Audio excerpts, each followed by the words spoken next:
आज यहाँ पे आए हुए सभी मीडिया के साथियों को मेरा नमस्कार और जो लोग ये कार्यक्रम देख रहे हैं उन सब लोगों को भी मेरा नमस्कार।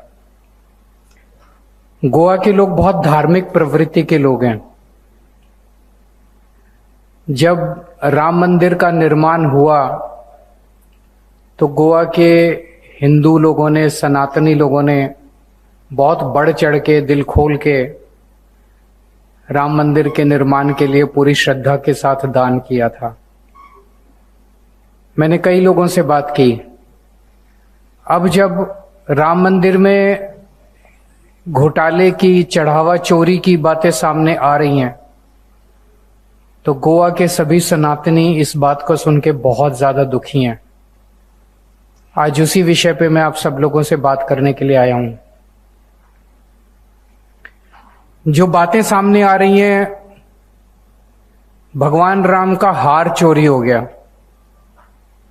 भगवान राम की पादुका चोरी हो गई, भगवान राम के आभूषण चोरी हो गए, लोगों ने पूरी श्रद्धा से हीरे जवाहरात चढ़ाए थे वो चोरी हो गए, किसी ने 200 किलो चांदी की ईंटें दी थी वो चोरी हो गई, किसी ने चांदी के दिए दिए थे वो चोरी हो गए, 200 करोड़ रुपए का कैश चोरी हो गया। पता नहीं क्या क्या निकल के आ रहा है। जितना रोज सामने, जितनी बातें सामने आ रही हैं उससे और ज्यादा लोगों की आस्था को ठेस पहुंच रही है। और ये चोरी अभी शुरू नहीं हुई, ये 2021 से शुरू हुई जब वहां पे बहुत जबरदस्त जमीनों का घोटाला हुआ। मंदिर निर्माण के लिए पूरे देश से करोड़ों करोड़ों अरबों रुपए इकट्ठे किए इन लोगों ने। और जिस तरह से इन्होंने पैसे को साइफन ऑफ किया, जैसे 2021 का एक मामला है, एक पाठक परिवार है,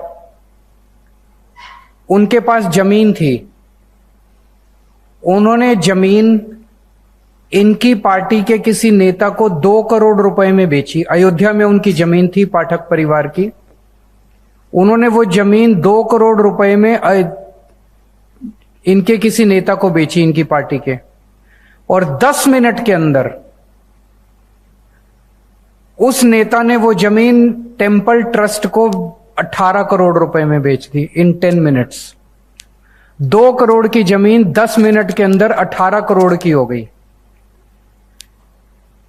तो जाहिर तौर पे 16 करोड़ रुपए जो आप लोगों ने चंदा दिया था मंदिर के निर्माण के लिए, वो 16 करोड़ रुपए साइफन ऑफ कर लिए गए। और ये फ्रंट पेज पे अखबारों के अंदर उन दिनों में छपा, सब लोगों को पता था। इसी तरह से एक 3 करोड़ की जमीन टेंपल ट्रस्ट ने 24 करोड़ में खरीदी। इसी तरह से 9 करोड़ की एक जमीन 55 करोड़ में खरीदी। तो इस तरह से 14 करोड़ की जमीनें 95 करोड़ में खरीदी। इसके कागज जनता के बीच में चारों तरफ है।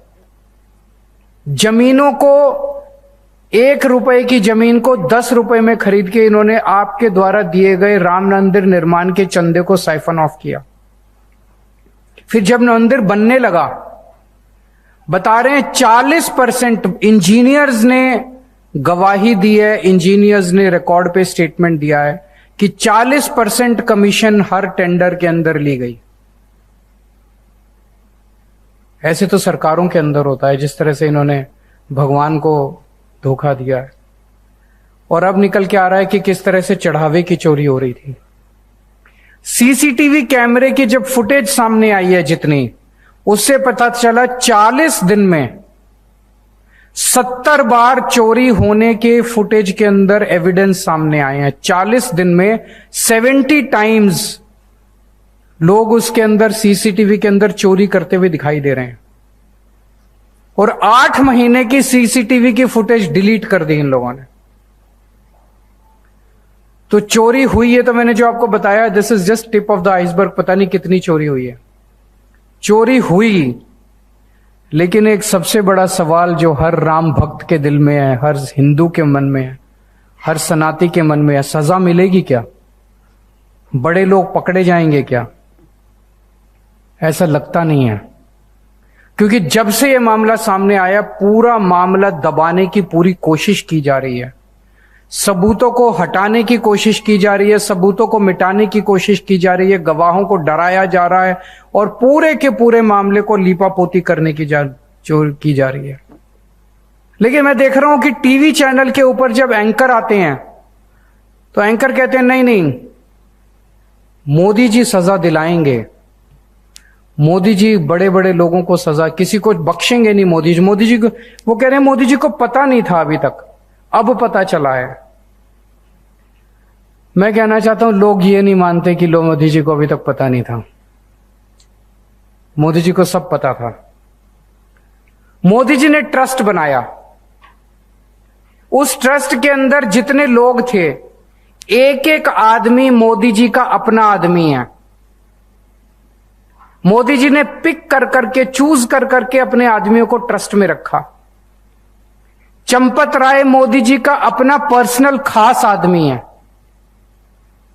मोदी जी ने चंपत राय को इस मंदिर का सर्वे सर्वा बनाया, सारी पावर उसके पास थी, सारा मैनेजमेंट चंपत राय के पास था, एक पत्ता नहीं हिल सकता था पूरे मंदिर में चंपत राय के बिना, और चंपत राय को स्पेशली मोदी जी ने चूज करके वहां पे बिठाया।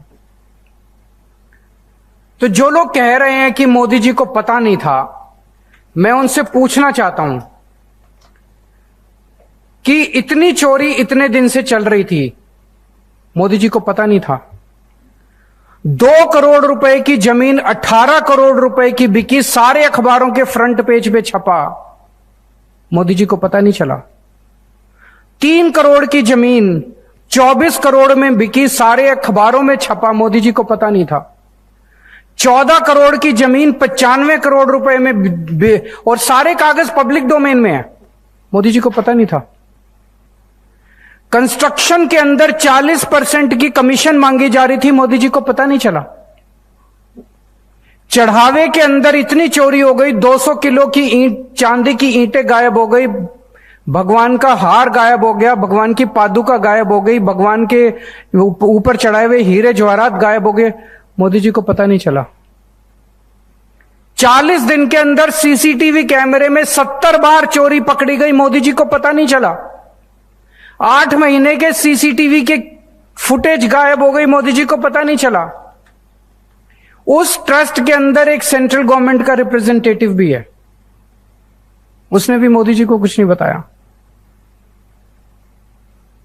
इस देश के हर बूथ पे कौन सा वोटर किस पार्टी का वोटर है और किसकी वोट कटवानी है और किसकी वोट जुड़वानी है, वो मोदी जी को सब पता है।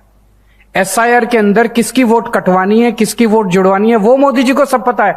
लेकिन चंदे की चोरी की, भगवान राम के चोरी के बारे में मोदी जी को पता नहीं चला? ऐसा कैसे हो सकता? उनको पता तो सब था। हमें सूत्रों से पता चला है कि आईबी ने 12 रिपोर्ट दी थी मोदी जी को चंदा चोरी के बारे में, राम मंदिर में हो रहे घोटाले के बारे में, लेकिन मोदी जी ने कुछ नहीं है। आपने क्या एक्शन लिया मोदी जी ने? आप केवल और केवल अपने लोगों को बचा रहे थे। हम ये नहीं कह रहे कि पैसा मोदी जी तक पहुंचा, इसका हमारे पास कोई सबूत नहीं है, इस पे हम कोई टिप्पणी नहीं कर रहे, लेकिन सारा घटनाक्रम यह दिखाता है कि मोदी जी एक्टिवली अपने लोगों को बचाने के लिए सारे मामले पे रफा दफा करने की पूरी कोशिश कर रहे हैं। क्या किया उन्होंने? जब चोरी सामने आई, जब मामला सर से ऊपर हो गया, जब पानी सर से ऊपर हो गया, तो क्या किया? एक लूली लंगड़ी एसआईटी बना दी। मैं भी कानून की जानकार हूं, मैं इनकम टैक्स में काम कर चुका हूं। एफआईआर के बिना एसआईटी बनी नहीं सकती। यह एसआईटी गैर कानूनी है, इस एसआईटी के पास कोई पावर नहीं है। एसआईटी किसी को गिरफ्तार नहीं कर सकती, एसआईटी रेड नहीं मार सकती, एसआईटी किसी को समन नहीं कर सकती, उस एसआईटी के पास कोई पावर नहीं है। लूली लंगड़ी एसआईटी बना दी। उस एसआईटी के बाद संजय सिंह जो हमारी आम आदमी पार्टी के हैं, वो सारे जमीनों के घोटाले के जब कागज लेके गए तो एसआईटी कहती है जमीनों का घोटाला इंक्वायर करने की हमारी पावर नहीं है। तो क्या पावर है इनकी? जमीनों का घोटाला इंक्वायर नहीं कर रहे, कंस्ट्रक्शन में हुए घोटाले को इंक्वायर नहीं कर रहे, क्या इंक्वायर कर रही है एसआईटी? 2021 में जब जमीनों का घोटाला निकला तब भी इन्होंने एसआईटी बना दी थी। उस एसआईटी का क्या हुआ कुछ पता नहीं है किसी को, कोई एफआईआर नहीं हुई, कोई गिरफ्तार नहीं हुआ, कोई एक्शन नहीं हुआ, वो एसआईटी मर गई। अब भी एसआईटी भी मर जाएगी। बेसिकली लोगों की धूल झोंक, उनको पता है पब्लिक मेमोरी बड़ी छोटी है, 15-15 दिन इनको एक्सटेंशन देते रहेंगे, ये एसआईटी भी मर जाएगी।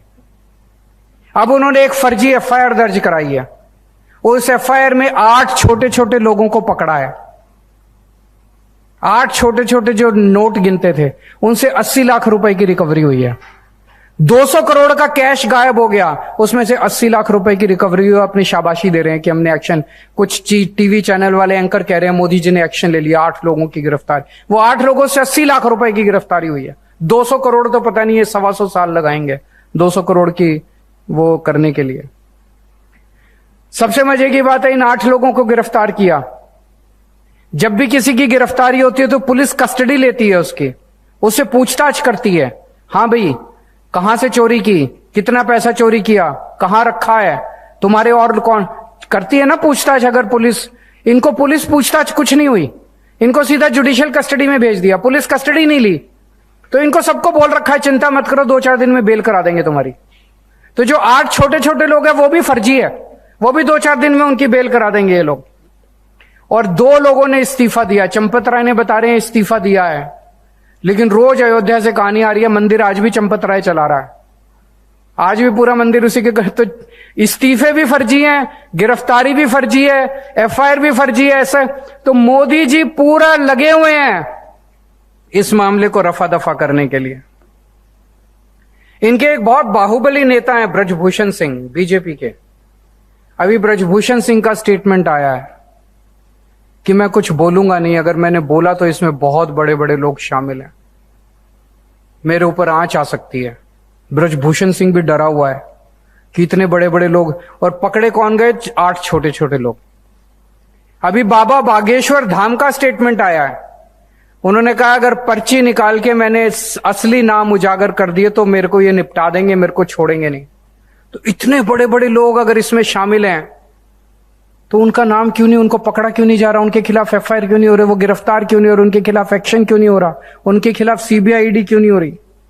तो आज पूरा देश जानना चाहता है प्रधानमंत्री जी वो कौन बड़े लोग हैं जिनको आप बचा रहे हैं और उनको आप क्यों बचा रहे हैं, ये पूरा देश जानना चाहता है।